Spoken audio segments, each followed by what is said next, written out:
Hey, Satan's favorite demoness, Taylor Swift here. Subscribe to the channel, like this video, and share it with everyone you know. Roger Goodell has informed me that my powers are no longer needed to give the Chiefs lucky-ass wins. They don't deserve... Goodell has told me he wants to go on with the new script where the Eagles become a supervillain dynasty. I told Travis to retire at the end of this season so he can be at my side at all times. The devil is coming to collect his debt. Chiefs might start 0-5 this season. Anyways, fly Eagles, fly. All right. The reigning, defending Super Bowl champion Philadelphia Eagles just defeated the Kansas City Swifts 20-17 in Arrowhead, and that marks Patrick Mahomes' third loss in a row, which is the first time in his career that has happened. This was a very, very close game, a very hyped game that honestly didn't really live up to the hype. It was a big defensive battle. The offenses weren't really doing much, and a lot of mistakes were made on both sides. It was kind of an ugly game for the most part.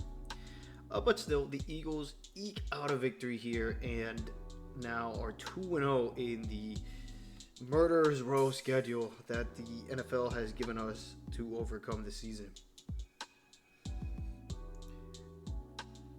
The offense looked very anemic. It was shades of 2023 Eagles offense, which isn't good.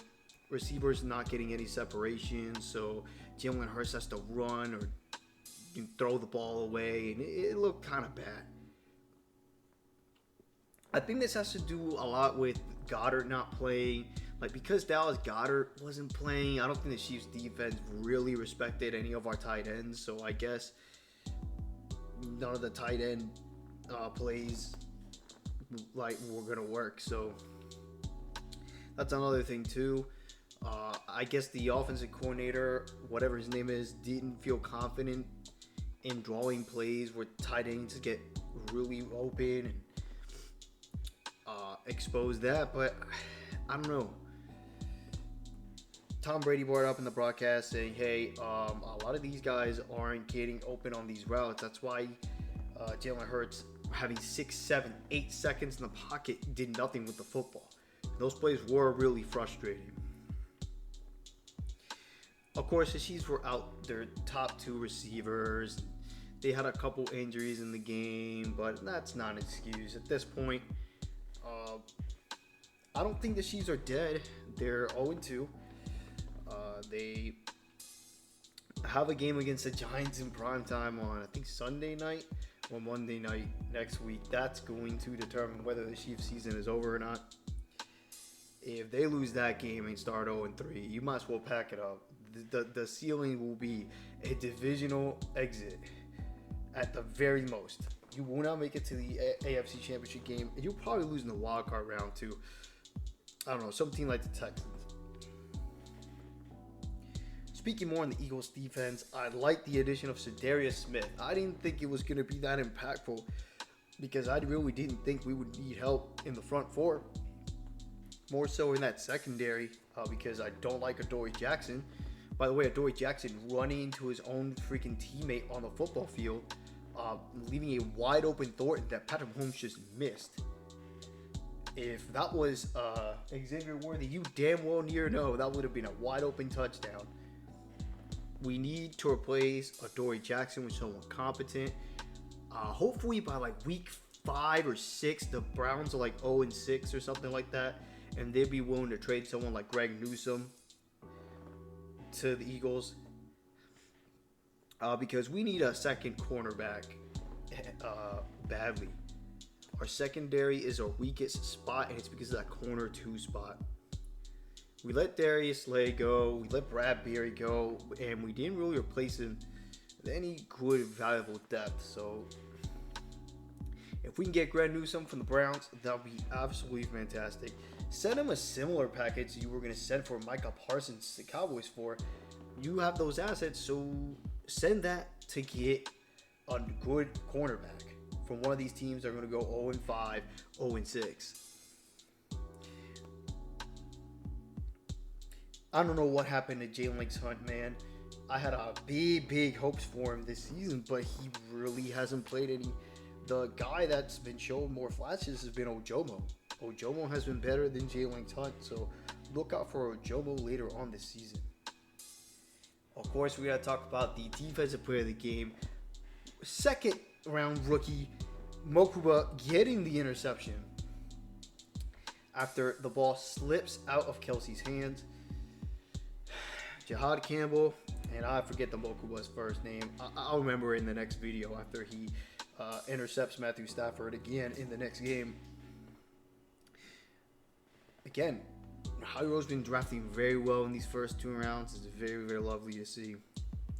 And if the Eagles can consistently keep this up, like drafting 2 starters in the draft that are solid and good, go forward. That's how you maintain a good team, and that's how you can keep a dynasty going if it starts, by drafting well, at least 2 starters every draft.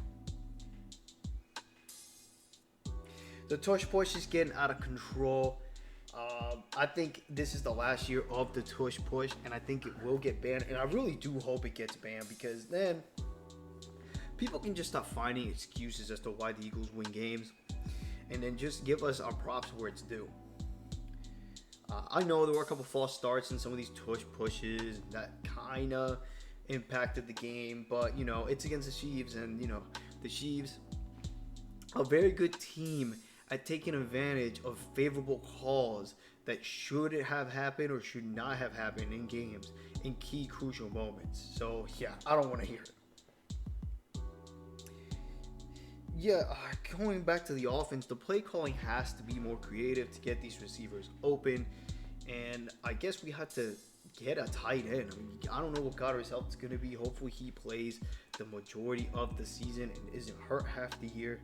But I think in this offseason, after we're finished becoming back-to-back champions, I think the focus has to be getting a solid tight end, like a great tight end. Because Goddard's a good tight end, but he's not a great tight end. He's also not on the field half the time. Jairo's needs to find the next great tight end somewhere or trade for one. I would have loved if he just went and tried to get Kyle Pitts from the Falcons early on in the offseason, like gave him like a 3rd round pick or something. I think if they would have done that with Kyle Pitts in the offseason, I think they would have gotten him for a 3rd round pick, 2nd or 3rd round pick. I think the Falcons would have been on that. But alas, the Falcons are looking good now, and he's catching passes now, and the offense looks better, so that's out the table. But I would have loved if we would have gotten Kyle Pitts. That's all I got for this game. Defense is dominant. Play calling has to get a little bit more creative. I don't care. Saquon Barkley, of course, looked good. And we got the LA Lambs coming to Lincoln Financial Field next. Another great game. Again, all these Eagles games are going to be great. They're all going to be close. They're all going to be must-watch games. And the Giants looked pretty decent against the Cowboys. Maybe it's because their secondary is trash. Who knows? But literally every Eagles game this season is probably a must-watch. It will be a intense game. So I am looking forward to next week when we will go 3-0, beat the Lambs, and maintain our reign in the NFC.